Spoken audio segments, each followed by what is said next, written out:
तेरी औकात नहीं है, वो जहाँ से आया है पता तेरे को?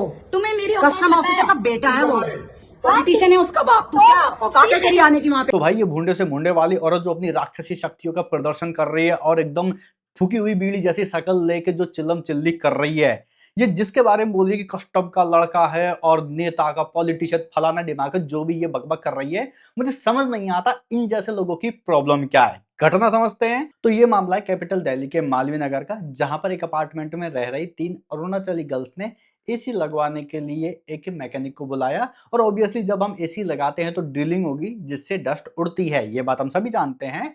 अब यहाँ पर डस्ट उड़ रही थी, वो नीचे फ्लोर तक जा रही थी। अब यहाँ पर ये बात कहने का, आपत्ति जताने का कितने तरीके हो सकते हैं। तो सबसे पहली बात यही, प्यार से जाके बोल दो कि आपके यहाँ से डस्ट उड़ रही है, शोर भी आ रहा है, तो प्लीज इसका कुछ कीजिए। तो यहाँ पर जो मैकेनिक है वो कोई पेपर लगा देगा, कुछ तो योजना जुगाड़ कर लेंगे। लेकिन भाई हम दिल्ली से हैं, स्टेटस भी तो दिखाना है। यहां पर ये फूकी हुई बीड़ी की शक्ल की औरत आके मुंह लगने लग जाती है। और इसके साथ में ये जो बंदा है चौमू, नाम कंफर्म नहीं है पर ये लड़का है हर्ष और ये औरत है रूबी सिंह। वॉटएवर नाम में क्या रखा है, कांड तो इनके राक्षसों जैसे हैं। वॉटएवर दोस्तों, इन्होंने जो 3 अरुणाचली गर्ल्स है इनके साथ रेशियल कमेंट किए, भद्दे भद्दे कमेंट किए। और जो बात इन्होंने कही वो कोई भी नहीं सुनना चाहेगा। और अगेन भाई साहब, यहाँ पर जिस तरीके से हम अपने नॉर्थ ईस्ट लोगों के साथ में रेसिज्म करते हैं, भाई गुस्सा ऐसा आता है कि भाई मैं जाके खुद चांटे मार दूं, बट क्या करें, हम अपने हाथ में कानून नहीं ले सकते हैं ना। अब यहाँ पर इन लोगों ने जो जो बातें बोली वो सुनो। चल चल चल चल चल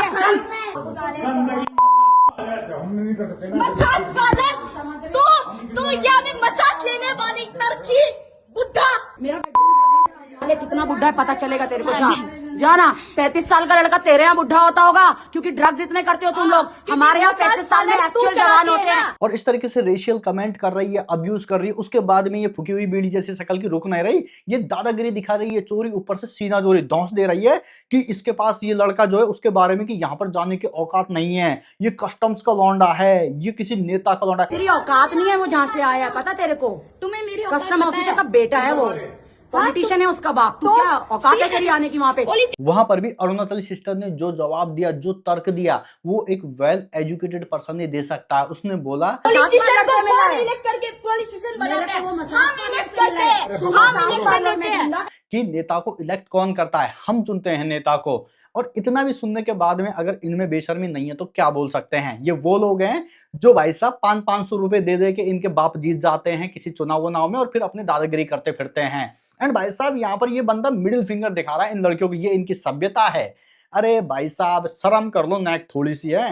वैसे भी तुम दिल्ली का नाम तो रोशन कर ही रहे हो। और मैं और बता दूं भाई, दिल्ली वाले कोई खास होते नहीं है, सब रेपिस्ट होते हैं। अब बोलोगे भाई तू ऐसा कैसा कमेंट कर रहा है, तुम पूरे नॉर्थ ईस्ट को यहाँ पर गाली दे सकते हो, तो निर्भया कहाँ पे हुआ था? है दिल्ली में लड़कियां सेफ है? अरे यार तुम मेरे मुंह से सुनोगे गाली यार, और कुछ नहीं। और मैं एक ही बात बोलूंगा, अगर प्रशासन ने अब तक कोई कार्रवाई नहीं की तो तुम भी साथ साथ में उतने ही नपुंसक हो जितने की ये लोग हैं। एंड इसीलिए पुलिस प्रशासन बदनाम होता है, क्योंकि वो प्रॉपर एक्शन लेता ही नहीं है। क्योंकि यहाँ पर जो भी हाई प्रोफाइल केस होते हैं वहां पर कहीं ना कहीं वो उन नेताओं की या फिर बिजनेसमैन की चाटने में लग जाते हैं, बजाय किसी को न्याय दिलाने के। खैर इस वीडियो के माध्यम से मैं अपने देश के लोगों को बता दूं कि ये है भारतीय संविधान। और जो मनचले लोग इस तरह के रेसिज्म करते हैं, भेदभाव करते हैं, उनको बता दूं कि आर्टिकल 15 साफ साफ चिल्ला चिल्ला के बोलता है कि आप इस देश में रह रहे किसी भी व्यक्ति के साथ में जाति, धर्म, नस्ल, लिंग और वो कहां पर जन्मा है इस आधार पर भेदभाव नहीं कर सकते हैं। ये दंडनीय अपराध है। तो भाई इस देश में रह रहा हर एक व्यक्ति, चाहे वो फन्ने खा के औलादी क्यों ना हो, आपको बता दूं कि ये देश संविधान से चलता है। और इस तरह की ओछी और बचकाना हरकतें ना करें, इससे आप देश का नाम रोशन नहीं कर रहे हैं। सो पीपल ऑफ इंडिया, अगर आप मेरी बात से सहमत है और इस तरह के रेसिज्म का विरोध करते हैं तो इस वीडियो को ज्यादा से ज्यादा शेयर करें और लोगों तक अपनी बात पहुंचाएं। जय हिंद, वंदे मातरम।